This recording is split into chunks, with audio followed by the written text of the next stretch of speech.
au temple des inconscients. Les insouciants sont là les bienfaiteurs d'une cause perdue d'avance, qu'ils sont censés défendre, qu'ils ne distinguent même plus, pour avoir simplement intégré la peur dans leur déontologie. Des gens qui parlent sans cesse de ce qu'ils ne feront jamais. Comme des automates si bien programmés, qui impressionnent là par leur vocabulaire d'esclaves de maison, et qui met là, oui, en valeur leur maître et compagnie, aux idées farfelues, aux idées plutôt nauséabondes, qui en ont affecté l'âme et plus d'un, au point même d'avoir renversé là la vapeur, oui, la notion des valeurs, à leur seul profit.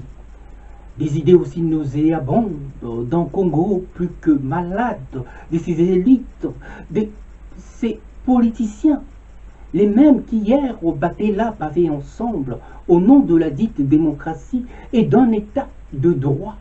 Aujourd'hui, voilà qu'ils se regardent là en véritable chien de faïence. Une véritable défaillance qui se fait, mais à couteau tiré.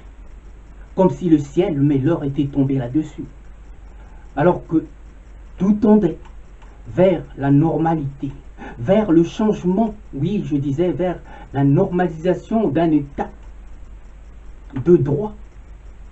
Voilà que tout a été, mais brutalement stoppé, pour nous retrouver dans cette situation plus que chaotique, où certains n'ont pas trouvé mieux que de répondre au chant de sirène, d'un pouvoir aux abois,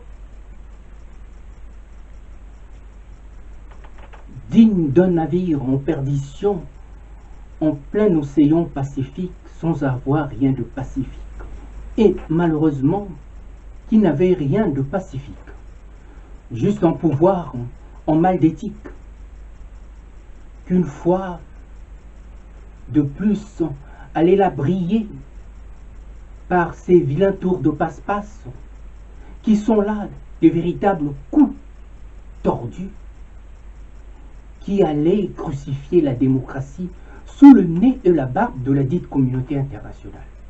Voilà qu'aujourd'hui, nous nous retrouvons encore au point de départ pour avoir tout laissé faire au profit de ceux qui ont eu le temps de nous monter là les uns contre les autres, au nom du pouvoir, et d'attiser le feu de la haine sous un errant tribal, quitte à nous faire oublier nos millions de morts commis par une communauté bien définie, avec l'appui et l'occupation de leur pays d'origine, qui est le Rwanda.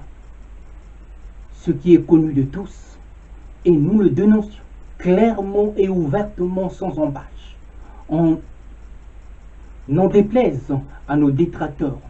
Nous avons suffisamment des couilles pour les mettre en garde, quitte à leur faire avaler leur arrogance. Vous, mais n'allez pas nous détourner des crimes que vous avez commis sur notre sol. Vous qui continuez encore à en commettre à ce jour, en allant encore bien plus loin, en voulant réécrire l'histoire du Congo en tant que révisionniste, alors que nous savons tous très bien comment vous avez atterri chez nous. Il faut que justice soit rendue à nos morts, et les occupants soient mis sur le banc des accusés, pour une fois là, mais en finir, car la comédie n'a qu'assez duré. Nous voulons juste en finir avec cette classe politique sous la roulette de l'occupation rwandaise. Et on ne peut pas être plus clair que ça. S'il faut qu'on remue ciel et terre, alors nous le ferons. Au nom du Congo et de celui de nos ancêtres, sans autant compter nos morts.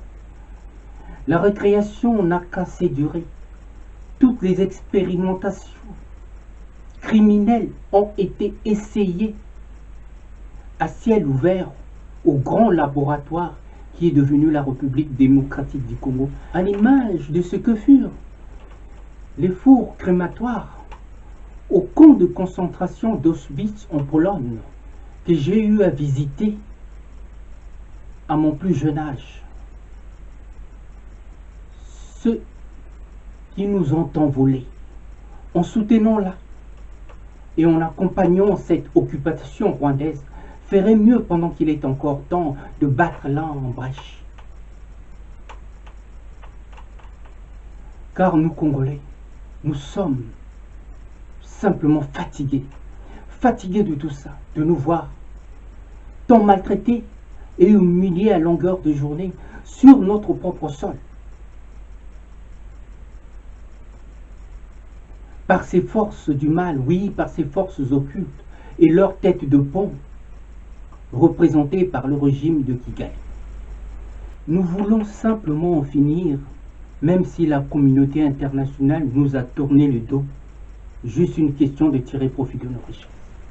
Voilà qu'ils veulent nous consumer par le feu de la haine tribale, comme ce qu'ils ont fait au Rwanda à travers la radio des 1000 collines.